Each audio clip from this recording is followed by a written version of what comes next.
Ya, pemirsa, Organisasi Kesehatan Dunia atau WHO secara resmi mengakhiri status darurat kesehatan global untuk COVID-19. Dan menanggapi hal tersebut, Kementerian Kesehatan meminta masyarakat jangan lengah dan tetap waspada. Pasalnya COVID-19 masih terus ada dan hidup berdampingan dengan manusia. Apalagi di Indonesia, kasus COVID-19 kembali mengalami kenaikan.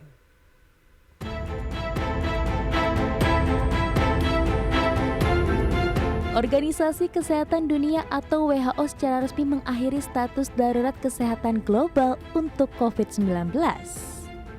Meski demikian, WHO tetap mengingatkan bahwa pencabutan status darurat COVID-19 bukan berarti dunia ini bebas dari virus corona sepenuhnya. Virus corona tetap dapat menginfeksi kapan saja seperti halnya HIV yang tetap ada hingga saat ini. Namun pencabutan secara resmi status COVID-19 sebagai darurat kesehatan masyarakat yang menjadi perhatian internasional oleh WHO adalah momen penting dalam berbagai aspek kehidupan manusia. Menanggapi hal tersebut, juru bicara Kemenkes Muhammad Syahril meminta masyarakat jangan lengah dan tetap waspada. Pasalnya meski WHO sudah mencabut status darurat COVID-19 masih terus ada dan hidup berdampingan dengan manusia. Apalagi di Indonesia kasus COVID-19 kembali naik. Syahril menambahkan pemerintah juga akan mencabut status darurat COVID-19 di Indonesia, namun Kemenkes meminta semua pihak menunggu waktu pencabutan status tersebut.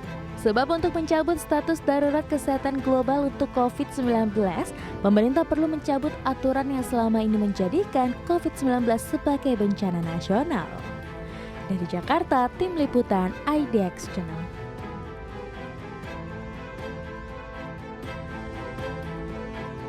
Baik pemirsa, untuk membahas tema menarik hari ini, WHO cabut status darurat global COVID-19.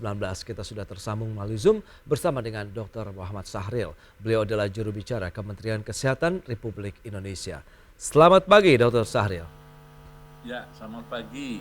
Ya. Salam sehat semuanya. Salam sehat juga ini dok. Menarik kalau kita lihat tadi sudah disampaikan bahwa WHO sudah mencabut status darurat COVID-19 secara global. Dan bagaimana? Kalau bisa dijelaskan terlebih dahulu kondisi dari COVID-19 di Indonesia saat ini. Ya, terima kasih. Jadi satu sisi kita ikut senang, bahagia ya, karena status kedaruratan ini telah dicabut secara global ya. Iya. Artinya itu juga adalah prestasi sebuah bangsa termasuk Indonesia. Jadi 3 tahun ya kita cukup hidup dalam pandemi COVID ya. Nah tentu saja pencabutan itu ada beberapa parameter ya. Jadi dianggap oleh WHO hampir seluruh dunia parameter-parameter itu terkendali ya, walaupun COVID itu sendiri belum semuanya bebas di dunia ini. Jadi satu parameternya adalah jumlah kasus yang tidak terlalu tinggi, yang kedua angka kematian, yang ketiga juga adalah yang dirawat di rumah sakit, kemudian angka vaksinasi. Nah dianggap keempat parameter itu oleh WHO dianggap sudah cukup untuk mencabut status darurat. Artinya apa? Tidak lagi ada ketentuan-ketentuan atau aturan-aturan internasional yang harus dipenuhi oleh seluruh negara.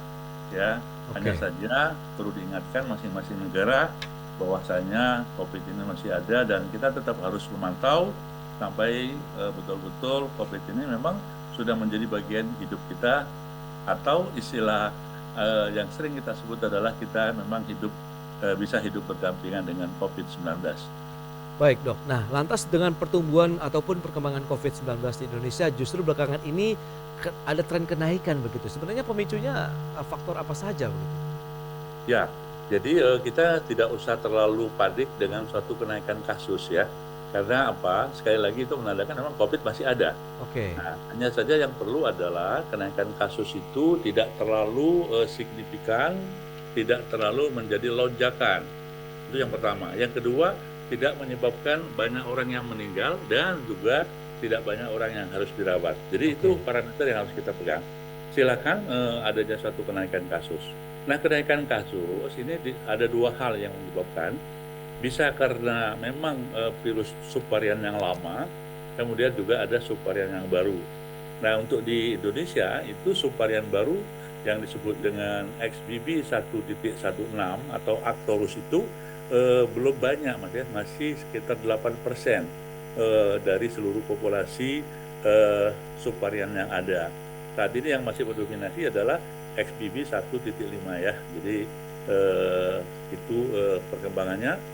Dan satu lagi yang membuat kita yakin bahwa kenaikan kasus di kita tidak terjadi kesignifikan ya, Oke. dan juga tidak menyebabkan kematian yang tinggi. Jadi kita tetap hati-hati walaupun tidak terlalu harus panik ya. Baik, lantas status di Indonesia sendiri terkait dengan kedaruratannya untuk COVID-19, apakah akan segera menyusul setelah WHO mencabut status tersebut? Ya, betul. Jadi kalau dulu pada saat kita awal membuat status darurat di Indonesia, itu mengikuti status darurat yang diumumkan oleh WHO. Oke. Nah, begitu saat ini, begitu WHO sudah dicabut, maka kita juga, bahkan seluruh dunia juga sesuai dengan kondisi masing-masing mencabut status itu. Nah, untuk itu kami sudah mempersiapkan ini, dan mudah-mudahan dalam waktu dekat hasil pembahasan ini oleh Kementerian Kesehatan bersama kementerian-kementerian yang terkait disampaikan ke Bapak Presiden. Dan insya Allah Bapak Presiden sendiri yang akan mengumumkan, karena status darurat kita kan melalui Kepres nomor 11 dan 12 tahun 2020 ya. Ya. Jadi tentu saja itu akan dicabut juga dengan keputusan Presiden tentu saja. Oke, apakah hal yang berbeda dengan dicabutnya status darurat tadi dengan transisi yang dari pandemi menuju endemi nih, Pak Syahril? Ya, jadi yang membedakan pertama, kita kembali hidup seperti normal, itu dulu ya. Artinya oke. itu tidak ada lagi pembatasan-pembatasan, aturan-aturan yang berkaitan dengan kedaruratan. Ya, karena kita masih ada COVID, maka semuanya diharapkan kewaspadaan kemandirian itu kembali kepada masing-masing orang, dan penanganannya juga tidak lagi tersentral di pusat, termasuk juga pembiayaannya. Oke. Jadi kalau kemarin itu pembiayaan vaksin, pembiayaan perawatan semua tersentral di pusat, maka dengan dicabutnya kedaruratan nanti, maka ini menjadi kehidupan yang biasa. Oke. Dan tentu saja program-program saat ini masuk ke dalam program rutin. Sebagai contoh vaksin COVID, Mas ya, itu masuk ke dalam program rutin seperti halnya vaksin-vaksin yang lain. Ya, menarik kalau kita bicara mengenai vaksinasi yang kemarin memang terbukti ya benar-benar menjadi game changer begitu dalam mengatasi pandemi COVID-19 tidak hanya di Indonesia bahkan global. Dan ini bagaimana statusnya ataupun kondisinya saat ini? Apakah masih tetap pemerintah menggenjot lagi vaksinasi begitu hingga benar-benar merata dari booster 1, 2 dan seterusnya begitu, Mas Syahril? Ya. Jadi salah satu rekomendasi WHO kepada seluruh negara bahwa dalam masa di mana masih ada virus COVID ini, vaksinasi bagian daripada pengendalian COVID ya. Oke. Nah, ini adalah bagian upaya untuk orang ini diberikan imunitas ya. Imunitas atau kekebalan agar tidak terkena COVID walaupun dengan subvarian baru, atau juga dia kalau kena pun tidak berat, Mas. Jadi itu kepentingannya. Nah, harapannya ini menjadi program-program rutin ke depan ya. Oke. Artinya selama ini masih ada ya, sama dengan influenza ya. Influenza kan memang ada, dan silakan vaksinasi untuk yang influenza diberikan kepada orang-orang yang memang membutuhkan itu. Nah, yang menarik dan juga mungkin menjadi perhatian ini Dr. Syahril begitu terkait dengan protokol dari kesehatannya sendiri begitu. Setelah PPKM dicabut, kemudian aktivitas benar-benar sudah bisa dijalankan semua orang ataupun angkutan barang ini sudah mulai terlihat begitu dari penggunaan masker dan lain-lain yang juga mulai kendur begitu. Apakah ini perlu dikencangkan lagi atau memang kita sebenarnya sudah bisa beraktivitas tanpa masker? Tapi tahan dulu jawabannya Pak Syahril, kita akan jeda dulu sebentar. Dan pemirsa, kami masih akan segera kembali sesaat lagi.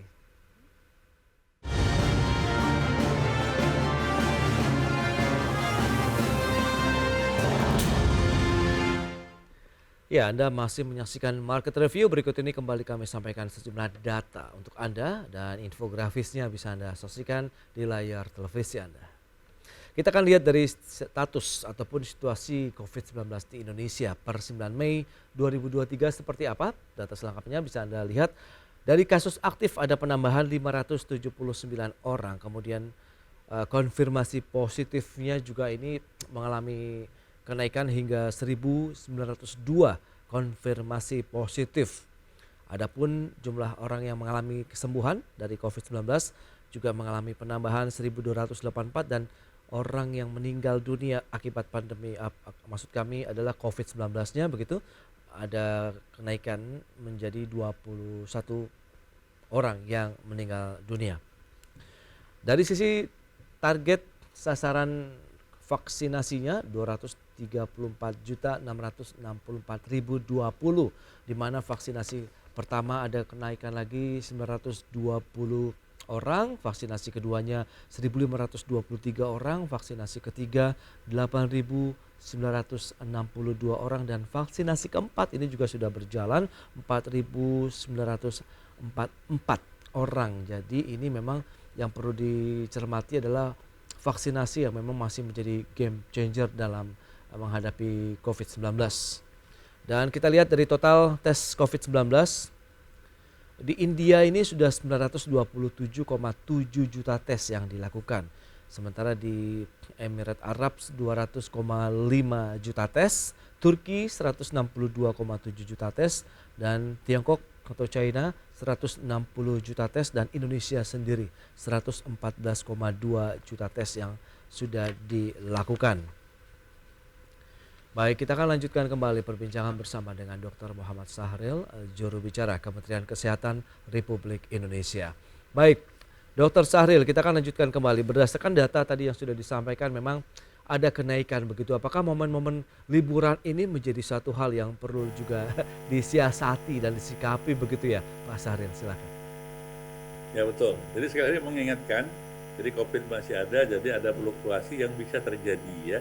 Hanya saja kita mengendalikan jangan sampai kenaikannya yang signifikan atau luar biasa. Itu satu ya. Yang kedua, bagaimana yang sakit pun itu tidak harus masuk di rumah sakit. Oke. Dan juga tidak harus meninggal. Itu yang paling pokok ya bagi kita.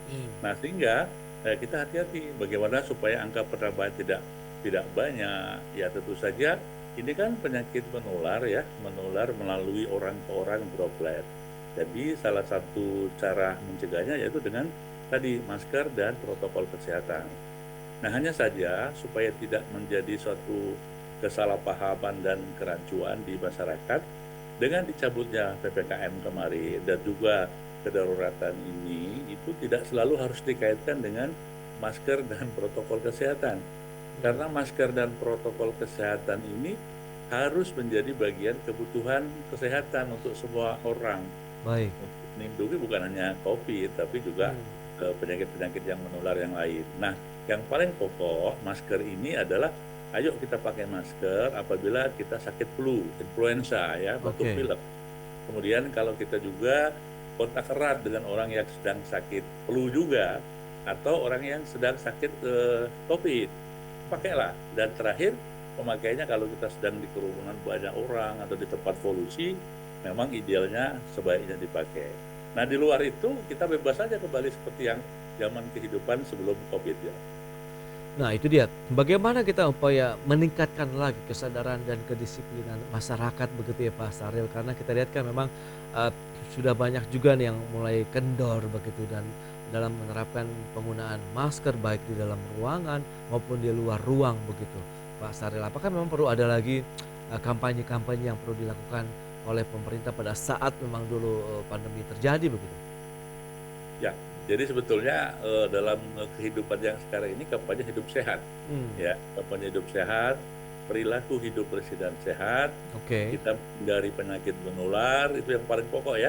Dengan cara apa tadi ya? Jadi masker itu jangan lagi, wah ini kok sudah dibebaskan harus bebas masker. Boleh tidak pakai masker, tapi di tempat-tempat yang sudah memang harus tidak perlu pakai. Tapi kalau sakit, ya kasihan orang lain dong, kita ketularan, sebaiknya orang itu harus pakai. Dan kita harus mengingatkan kalau ada keluarga kita, teman kita yang sedang keluar, tolong dong pakai masker gitu ya. Dan lain pun itu pakai masker supaya tidak terhindar. Nah, di luar itu ya memang kita kembali ke kehidupan yang normal ya. Baik. Nah, Dr. Sahril, ini terkait dengan vaksinasi. Yang pertama sudah 203.837.000 begitu. Vaksinasi kedua 174.881.000 dan vaksinasi ketiga 68.791.000 dan vaksinasi keempat ini baru 3,6 juta. Nah, ini tampaknya apakah perlu dikejar lagi begitu sehingga nanti vaksinasi yang terakhir booster kedua ini juga bisa menyusul bagi masyarakat yang lain paling tidak angkanya menyamai pada saat vaksinasi pertama dan kedua dilakukan dahulu, Pak Saril? Ya, jadi sekali lagi seperti yang saya sebut di depan Hmm. tadi, vaksinasi adalah bagian ya Ya. untuk tubuh kita. Nah sekarang umur antibodi ya, efikasinya yang ada dalam tubuh itu kan akan menurun seiring dengan waktu, Bang. Oke. Jadi setelah 6 bulan dia akan menurun. Nah makanya ada vaksin 1 diurut dengan kedua, terus booster 1, booster 2. Nah ini Iya. sekarang kita kembali nih.